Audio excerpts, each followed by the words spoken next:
ٹھیک ہے. اگر کوئی پڑھے گا لہم تو مطلب ان کے لیے. ٹھیک ہے. ان اللہ لا یہدی القوم الفاسقین. ان اللہ نون کے اوپر شد آنے کی وجہ سے غنہ کریں گے اور اللہ کے نام کو پر پڑھیں گے. لفظ اللہ کو پر پڑھیں گے. کیوں؟ کیونکہ پہلے زبر ہے، پیش ہو تو بھی پر پڑھا جاتا ہے. اگر زیر ہو تو لفظ اللہ کو باریک پڑھا جاتا ہے.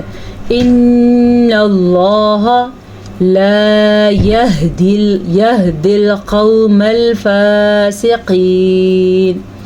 اچھا جی، یہ بھی موٹا قاف ہے. ٹھیک ہے. حروف مستعلیہ ٹوٹل 7 ہیں. یہ وہ حروف ہیں جو ہر صورت میں موٹے یعنی کہ پر کر کے پڑھے جاتے ہیں. جیسا کہ قاف بھی ان میں شامل ہے. قوم الفاسقین هم الذین یقولون. اچھا جی، هم الذین یہ ہے ہا، یہ ہا نہیں ہے، یہ خوا بھی نہیں ہے. هم الذین یقولون. اس نون کو بھی لمبا نہیں کرنا، اس نون کو بھی لمبا نہیں کرنا. جبکہ قاف کو بھی ہم کھینچ کے پڑھیں گے واو کی وجہ سے، اور لام کو بھی واو مدہ کی وجہ سے کھینچ کے پڑھیں گے. یقولون اصل میں ہم واو کو کھینچ رہے ہیں، لام کو نہیں. لا تنفقوا علی. نون ساکن کے بعد فا آ گیا ہے تو یہاں پہ اخفا کا قاعدہ ہو رہا ہے. اخفا کے قاعدے میں نون ساکن ہو یا تنوین ہو اس کی آواز کو چھپا کے پڑھا جاتا ہے. اگر آپ کو سمجھنا ہی ہو تو اسی طرح آپ گزشتہ کسی لیکچر کو اٹھا کے دیکھیں، آپ کو بہت اچھی طرح سے سمجھ آ جائے گی. لا تنفقوا علی من عند. پھر سے اخفا کا قاعدہ ہو رہا ہے، لیکن یہاں پہ اخفا کا قاعدہ نہیں ہو رہا کیونکہ نون ساکن کے بعد حروف حلقی میں سے عین آ گیا ہے. اگر نون ساکن یا تنوین کے بعد حروف حلقی میں سے کوئی حرف آ جائے تو پھر اخفا کا قاعدہ نہیں ہوتا ہے. حروف حلقی 6 ہیں: حمزہ، ہا، عین، حا، غین، خا. رسول اللہ حتی ینفذوا. وَلِلَّهِ خَزَائِنُ السَّمَاوَاتِ وَالْأَرْضِ. وَلِلَّهِ. اب لفظ اللہ کو ہم نے باریک پڑھا ہے کیونکہ لفظ اللہ سے پہلے زیر آ گئی ہے. اس زیر کی وجہ سے کسرہ کہتے ہیں اس کو عربی زبان میں. اس کسرہ کی وجہ سے لفظ اللہ کو باریکی سے ادا کیا جائے گا، یعنی کہ وَلِلَّهِ خَزَائِنُ السَّمَاوَاتِ. خا کو ہم پر پڑھیں گے کیونکہ خا بھی حروف مستعلیہ میں سے ہے. حروف مستعلیہ 7 ہیں. سن لیں کون کون سے ہیں: خا، صاد، ضاد، غین، طا، قاف اور ضا. یہ 7 حروف مستعلیہ ہیں. اگر آپ اپنے پاس لکھنا چاہتے ہیں تو لکھ لیں، اگر آپ مزید ڈیٹیل چاہتے ہیں تو پھر آپ کو پیچھے جانا پڑے گا.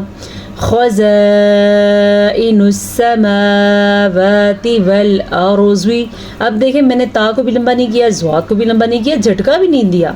سماوات ایسے بھی نہیں پڑھنا، والارض نہیں. کس طرح؟ خزائن السماوات والارض ولكن المنافقین.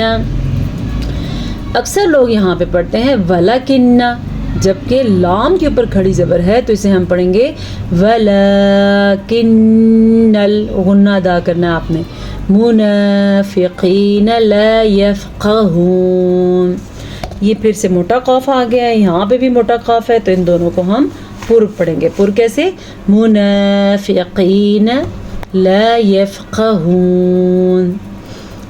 چلیں اب قرات کے ساتھ پڑھتے ہیں. بعض لوگ مجھے کہتے ہیں قرات کے ساتھ پڑھیں، ایسی تو مجھے اچھا لگتا ہے کہ سادہ پڑھایا جائے، آواز کا بھی دھیان رکھنا چاہیے، لیکن چلیں کچھ لوگ سیکھنا چاہتے ہیں، میں ان کے لیے پڑھا رہی ہوں.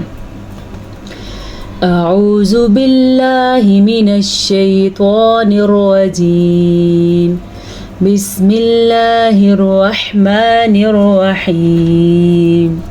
سواء علیہم استغفرت لهم ام لم تستغفر لهم لن يغفر الله لهم إن الله لا يهدي القوم الفاسقين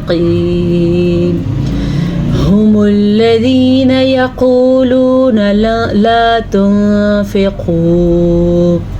لا تنفقوا على من عند رسول الله حتى ينفذوا ولله خزائن السماوات والأرض ولكن المنافقين لا يفقهون صدق اللہ مولانا العظیم۔ اب ہم چلتے ہیں اپنے تجوید کے قواعد کی طرف۔ یاد رہے ہم نے مخارج کا بیان سیکھا ہوا تھا۔ گزشتہ سبق میں ہم نے مخرج نمبر 1 یعنی کہ جوف دہن کے بارے میں پڑھا تھا۔ مخرج معلوم کرنے کا طریقہ میں نے سکھا دیا تھا اور وہ بھی بہت زیادہ پسند کیا گیا تھا۔ جزاکم اللہ۔ آج ہم نے پڑھنا ہے مخرج نمبر 2۔ یہ آپ کے پاس ہیڈنگ ہے۔ مخرج نمبر 2 کا نام ہے اقصائے حلق۔ اگر آپ کو لکھنا نہ آئے تو یہ آپ دیکھ لیں یہاں سے۔ مخرج نمبر 2 اقصائے حلق۔ اس کی ڈیفینیشن ہے یعنی حلق کا وہ حصہ جو سینے کی جانب ہے، اس سے یہ حروف ادا ہوتے ہیں: حمزہ، ہا۔ یہ اکثر میں آپ کو بتاتی ہوں، اب اس کو آپ غور سے دیکھیں۔ یعنی حلق کا وہ حصہ جو سینے کی جانب ہے، اس سے یہ 2 حروف ادا ہوتے ہیں: حمزہ، ہا۔ میں نے کل کی کلاس میں آپ کو بتایا تھا کہ جب کسی حرف کا مخرج معلوم کرنا ہو تو اس کو ساکن کر دیں۔ اب جب حمزہ ہم پڑھتے ہیں تو اس کی آواز سینے سے نکلتی ہے، حلق کے آخری حصے سے، لیکن جب اس کو پروناؤن کر کے پڑھا جاتا ہے تو اس کی آواز اور ہوتی ہے، جیسے نب، منہ سے پھر اس کی آواز نکلتی ہے۔ اقرأ، یہ 2 اس کی مثالیں ہیں۔ نب، اقرأ، یہ لکھ لیں آپ اپنے پاس۔ پھر آگے ہا کی 2 مثالیں۔ اقتدہ، اب آپ کی آواز جہاں پہ رکے گی وہی ہا کا مخرج ہے۔ اقتدہ۔ دوسرا رجہ، رب، با ہے یہ، سوری، رب۔ اب چھاتی میں سینے کے سٹارٹ کا حصہ ہے اور حلق کا آخری حصہ ہے، وہاں سے یہ والی آواز نکلتی ہے۔ تو ان دونوں کو ساکن کر کے پھر آپ اس کی آواز نکالیں گے تو آپ کو واضح پتہ چل جائے گا کہ آواز نکلی کہاں سے۔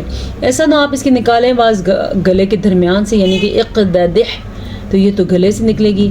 آپ نے آواز سیکھنی بھی ہے۔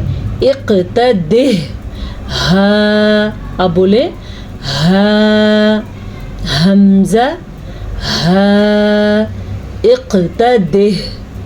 دوسری مثال کیا ہے؟ رب، ٹھیک ہے۔ حمزہ اور ہا کو حروف حلقیہ کہتے ہیں، یہ بھی آپ لکھ لیں۔ حمزہ اور ہا کو حروف حلقیہ کہتے ہیں۔ سمجھ آ گئی؟ آج کی کلاس کے لیے یہ والا مخرج، 1 مخرج ہمارا کافی ہے۔ روزانہ ہم 1 مخرج کریں گے اور دھیان سے کریں گے اور بس اس نیت سے کریں گے کہ ہم نے سیکھنا بھی ہے۔ اجازت چاہتے ہیں، نئے دن کے لیے اور نئے سبق کے لیے ہم آپ کی خدمت میں پھر سے حاضر ہوں گے۔ السلام علیکم ورحمۃ اللہ وبرکاتہ۔